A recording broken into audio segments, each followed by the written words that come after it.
ఒకటి నుండి ఏప్రిల్ 1 నుండి కొత్తగా వచ్చే మార్పులు అన్నీ కూడా మనకి ఇక్కడ ఇవ్వడం అయితే జరిగింది. ఏప్రిల్ 1 నుంచి మార్పులు రాబోతున్నాయి. కొత్త పన్ను స్లాబులు, అదేవిధంగా యూపీఐ క్రెడిట్ కార్డ్స్ అన్నిటికి రూల్స్ అయితే రాబోతున్నాయి. సో వాటికి సంబంధించి పూర్తి సమగ్ర సమాచారం అయితే తెలుసుకుందాం. సో మనం చూసుకున్నట్లయితే ఫర్ ఎగ్జాంపుల్ 12 లక్షల వరకు నో ట్యాక్స్. ఆదాయ పన్నుకు సంబంధించి ఇటీవల బడ్జెట్లో కీలక మార్పులు ప్రతిపాదించారు. కొత్త పన్ను విధానాన్ని మరింత ఆకర్షణీయంగా తీర్చిదిద్దారు. 12 లక్షల వరకు ఎలాంటి పన్ను చెల్లించాల్సిన అవసరం లేదని ఆర్థిక మంత్రి అయితే ప్రకటించారు. స్టాండర్డ్ డిడక్షన్స్ 75,000 కలుపుకుంటే 12.75 లక్షల వరకు ఎలాంటి పన్ను చెల్లించాల్సిన అవసరం లేకుండా వేతన జీవులకు ఊరట అయితే కల్పించారు. అలాగే 25,000గా ఉన్న రిబేట్ను 60,000 కూడా పెంచారు. సో వార్షిక ఆదాయం 12 లక్షలు పెంచితే ఆదాయ పన్ను స్లాబ్లు అయితే ఎలా ఉంటాయి కూడా మనకి ఇవ్వడం జరిగింది. పన్ను స్లాబ్లు అనేవి పన్ను రేటు 0 నుంచి 4 లక్షల వరకు ఎటువంటిది కూడా స్లాబ్ అయితే లేదు. 4 నుంచి 8 లక్షల వరకు 5%, 8 నుంచి 12 లక్షల వరకు కూడా 10%, 12 నుంచి 16 లక్షల వరకు 15%, 16 నుంచి 20 లక్షల వరకు 20%, 20 నుంచి 24 లక్షలు 25%, 24 లక్షల పైన 30%. ఇక టీడీఎస్ టీసీఎస్లో మార్పులు. ప్రస్తుత నిబంధనల ప్రకారం బ్యాంకుల్లోని డిపాజిట్లపై సీనియర్ సిటిజన్లకు 60 ఏళ్ళు పైబడిన వారికి జమయ్యే వార్షిక వడ్డీ 50,000 దాటితే దానిపై మూలం వద్ద పన్ను టీడీఎస్ అయితే వసూలు చేస్తున్నారు. ఇప్పుడు ఆ మొత్తాన్ని 1,00,000కు పెంచుతూ బడ్జెట్లో ప్రతిపాదించారు. 60 ఏళ్లలోపు వ్యక్తులకు ఈ మొత్తాన్ని 40,000 నుంచి 50,000 కంటే పెంచారన్నమాట. ఇక విదేశీ చెల్లింపులు మనకి రెబరలైజ్డ్ ఇక్కడ రెమిటెన్స్ స్కీమ్ అన్నమాట. ఇది ఒక ఆర్థిక సంవత్సరంలో 7 లక్షలు దాటితే టీసీఎస్ మూలం వద్ద పన్ను వసూలు చేస్తారన్నమాట. ఇప్పుడు ఈ పరిమితి 10 లక్షలకు పెరిగింది.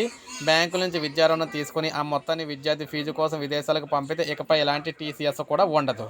ఇక క్రెడిట్ కార్డ్ రూల్స్.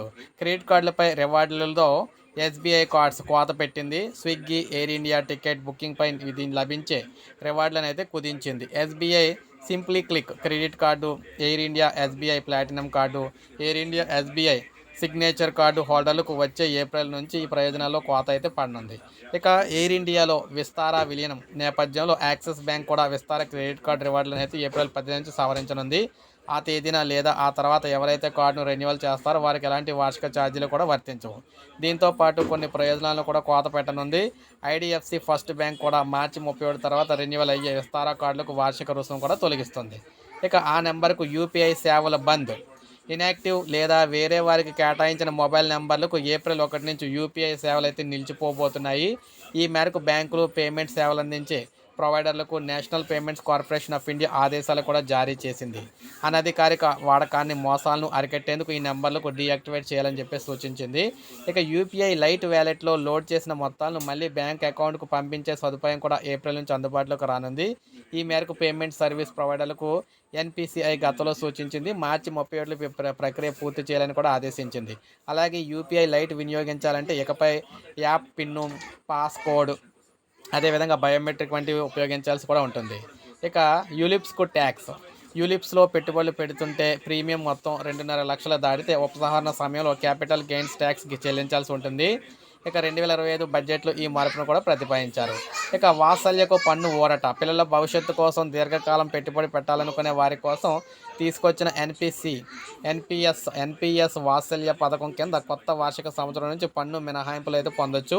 సెక్షన్ ఏ మనకి 80 CCD 1B కింద పన్ను ప్రయోజనాలు కల్పించారన్నమాట. అయితే ఇది పాత పన్ను చెల్లింపుదారులకు మాత్రమే వర్తిస్తుందని చెప్పారు. సో చూసారు కదా, ఇలా మొత్తంగా చూసుకుంటే దాదాపు 7 విషయాల్లో కొత్త మార్పులు అయితే రాబోతున్నాయి ఏప్రిల్ 1 నుంచి. సో ఇది మనకి లేటెస్ట్ అప్డేట్. ఒక లైక్ చేయండి, సబ్స్క్రైబ్ చేసుకోవద్దు, మన ఛానల్ సబ్స్క్రైబ్ చేసుకుని